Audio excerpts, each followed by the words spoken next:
박근혜 대통령하고 지금 문재인 대표가 우리 정치와 안보를 불안하게 하고 있습니다. 마약과 같은 사교육을 끊어야 하는데 누군가는 총대를 매야 합니다. 제가 하겠습니다. 바로 일자리를 만드는 대통령이 되겠습니다. 예, 대선 민심의 1차 분수령, 민심의 용광로, 설 연휴가 바짝 다가오면서요. 출마 선언이 줄을 잇고 있죠. 앞에서 쭉 소개를 해드렸는데 이 중에 뉴스쇼 신년 특집 대선 주자 릴레이 인터뷰 그 5번째 주인공이 있습니다. 조금 전 목소리 들으신 그분 남경필 경기지사 직접 만나보죠. 남 지사님 안녕하세요. 네, 안녕하세요. 정치에서는 장소도 메시지인데 안희정 지사 같은 경우에는 대학로 공연장에서 했고 이재명 시장은 오늘 공장에서 한다 그러고 남 지사님은 평범하게 바른정당에서 하시네요? 네, 바른정당이 또 새로 태어났고요. 예. 그 정당의 그 안착, 또 저도 또 바른정당의 후보로서 바른정당이 잘 안 알려져 있고 해서 바른정당 당사를 선택을 했습니다. 아마 정당 당사에서 바른정당 당사에서 하는 거의 첫 행사가 아닐까 싶습니다. 그런 의미로 바르게 잘하겠다라는 의미로 바른정당. 네. 보니까 모병제부터 시작을 해서 세종시 수도 이전 또 대학 입시 간소화 정책 여러 공약들을 발표하셨던데 1호 공약 남경필표 1호 공약 가장 핵심 정책은 뭘로 생각하고 계세요? 저는 일단 일자리 대통령이 되겠다는 생각을 갖고 있습니다. 일자리 만드는 게 제일 중요하고요. 일자리 만드는 건 뭐 한 가지로 되는 게 아니라 여러 가지 정책들이 정치도 잘 되고 경제도 잘 되고 안보도 튼튼해야 되는 거고요. 개별 공약으로 따지자면 역시 이 사교육을 어떻게 없앨 거냐. 이것이 저의 1호 공약입니다. 그렇군요. 사교육. 근데 지금 계속 논란이 되고 있는 건 모병제더라고요. 문재인 그렇습니다. 전 대표가 군 복무기간 단축 이야기를 하자 남경필 지사가 그거는 포퓰리즘이다 이렇게 지적을 하셨어요. 그랬더니 또 문재인 전 대표 측에서는 아니 모병제 부족한 점부터 보완이나 하셔라 이렇게 또 얘기가 나오고 왔다 갔다 오고 가고 있습니다. 얘기가 어떻게 된 거예요? 네. 그러니까 제일 중요한 거는 우리 국방을 튼튼히 해야 되고요. 예.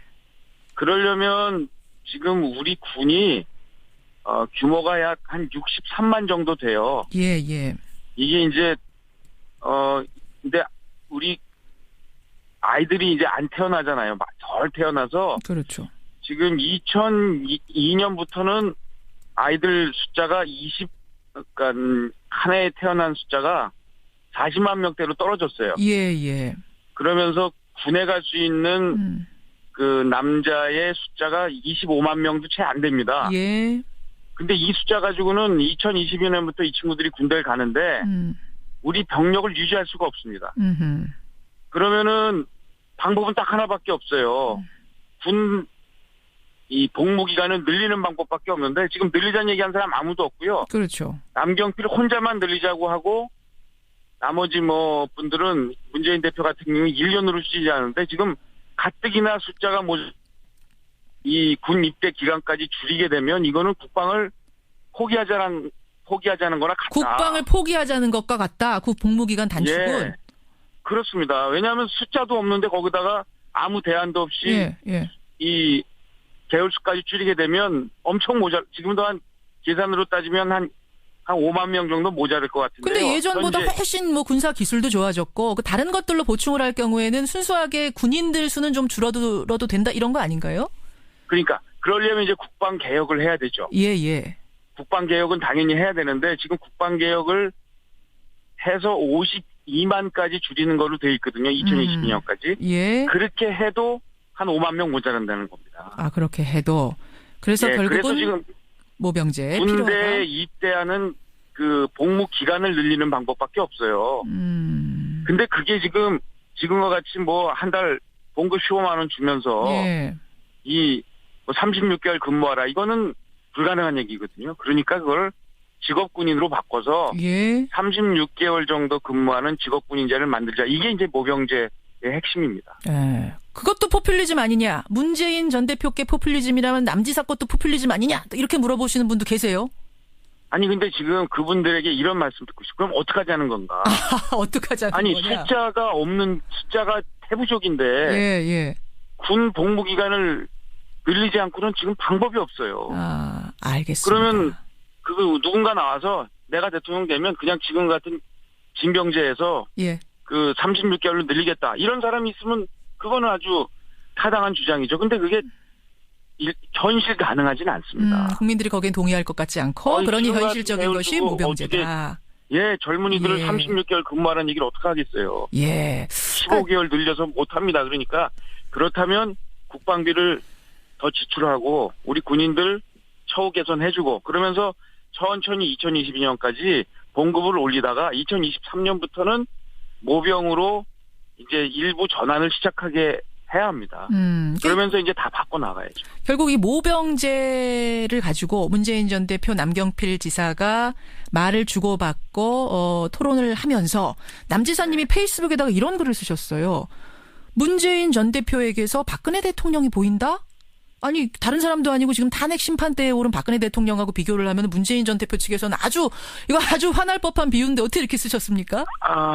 이제 이게 몇 가지 비슷한 점이 있어서 그렇습니다. 저는 뭐 색깔론이나 예. 뭐 근거 없는 네거티브는 하지 않겠습니다. 다만 예?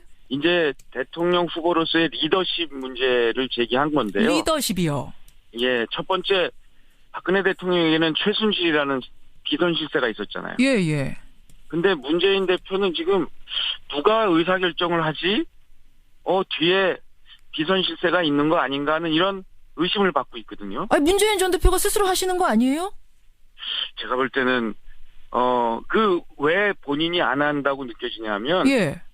예를 들면 지금 이 모병제도 말을 바꾸셨어요. 과거에 모병제 하자고 그랬거든요.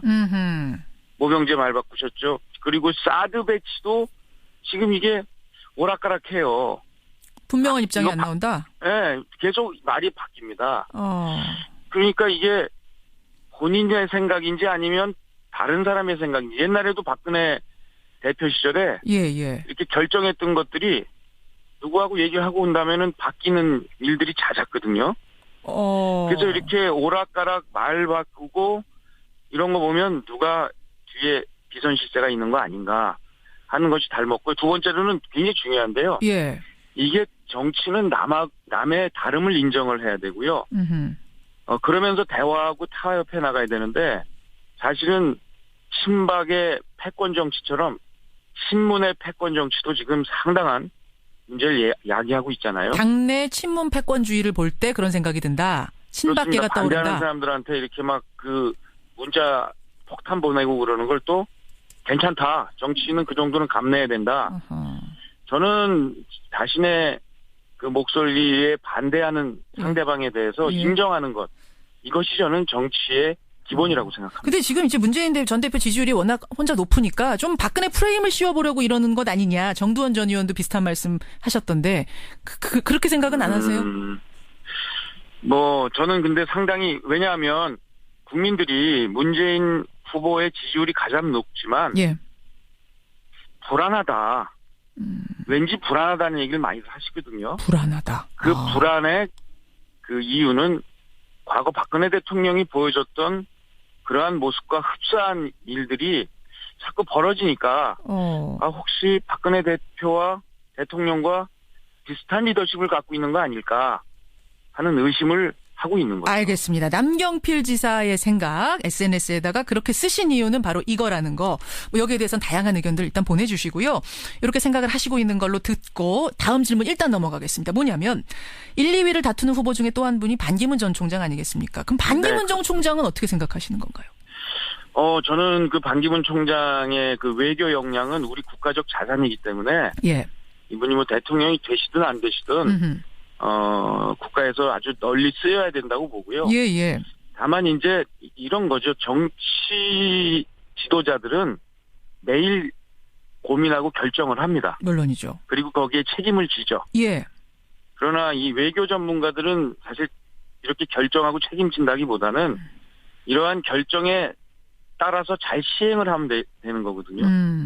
그러니까 지금도 뭔가 결단을 한 타이밍인데 그런 결단의 리더십이 잘 보이지 않는다. 역시 이분도 리더십 문제입니까? 결단의 리더십이 부족하다. 그렇습니다. 예. 근데 바른정 대통령에게는 가장 중요한 것은 이 리더십을 얼마나 갖고 있느냐. 혼자 다 할 수가 없는 거거든요. 아하. 리더십이 가장 중요하다고 봅니다. 남경필 지사님은 그런 면에서는 스스로에게 몇 점? 리더십? 저는 부족한 걸 알기 때문에 예. 저보다 훨씬 훌륭한 분들을 잘 화합해서 쓰면서 그러나 결정할 거는 잘 그때그때 예. 결단하면서 가겠습니다. 예. 아니 그분들도 그렇게 답하실 수 있잖아요. 나도 사람 잘 쓰겠다. 근데 그거는 평상시에 예. 그 정치를 하면서 보이는 모습과 대통령이 돼서 보이는 모습이 다를 수가 없어요. 저는 경기도지사 하면서 연정하면서 예. 이 상대방과 화합했고 그리고 상대방의 분들까지 끌어안는 그리고 아주 좋은 분들을 많이 영입해서 알겠습니다. 저보다 예. 훌륭한 분들하고 같이 일을 하고 있습니다. 그나저나 반기문 전 총장이 바른정당으로 갈 거란 관측이 나오던데 그러면은 남경필 지사하고 경선하게 되시는 거거든요, 같이? 그렇습니다. 예. 이분 어떻게 지금 무슨 뭐 와서 경선 안 하는 방식도 생각하고 지금 협상하고 있는 거 아니냐 이런 얘기들도 돌던데. 그건 전혀 아닐 겁니다. 전혀 아닙니까? 그거는 경선을 당연히 해야 되고요. 예. 뭐 반기문 총장 입장에서도 그걸 피해서 경선을 안 하고 만약에 후보가 된다 한들 그게 국민들한테 받아들여지겠어요? 경선은 분명히 한다. 그럼 바른정당 가는 것도 분명합니까? 그건 모르겠습니다. 저는 다른 분야의 생각을 뭐 직접 들어본 게 아니기 때문에 모르겠고요. 지금 예. 이런저런 고민을 하시는 것 같은데 예. 그래서 결단을 하려면 예. 당을 창당하든 뭐 당에 입당을 하든 예. 그건 이제 정치 지도자들이 본인이 스스로 결정하는 문제인데요. 아하. 결정이 자꾸만 뒤로 늦춰져서는 안 된다 그런 생각입니다. 알겠습니다. 황교안 총리가 오늘 첫 기자회견을 해요. 이것도 오늘 큰 화제인데 같이 뭐 어제 여권에 계셨던 분으로서 지켜봐온 분으로서 어떻게 생각하세요? 황 총리도 지금 여론조사하면 지지율이 꽤 나오거든요. 예, 아마 흔히 얘기하는 집권층, 우리 보수층 이런 쪽에 뚜렷한 이 선두 주자가 잘 안 보이니까 이제 그쪽 황교안 총리에 대한 기대도 있을 텐데 그러나 저는 황교안 총리에 대해서는 잘 모릅니다. 잘 모르고요. 다만 대통령 권한대행을 그러면 또 누구 다른 사람이 해야 되는 상황일 텐데. 이분이 그만두면 출마해버리면 그렇죠. 그렇죠. 그러면 저는 그거는 좀 적절치 않다는 생각입니다. 그렇군요. 그거 대통령 권한대행으로 지금 행사를 하다가 예. 탄핵이 되면 결정이 되면 그때 이제 출마를 한다고 또 나오면 누가 권한대행이 오잖아요. 예, 그렇겠죠.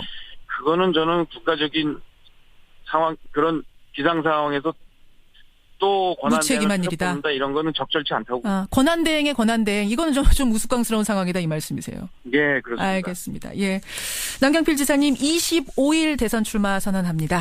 이틀 전 인터뷰 그 출마 선언에서 어떤 메시지들이 담기는지 더 자세하게 듣기로 하고요. 오늘 여기까지 말씀 듣죠. 고맙습니다. 네, 감사합니다. 예, 남경필 경기지사였습니다.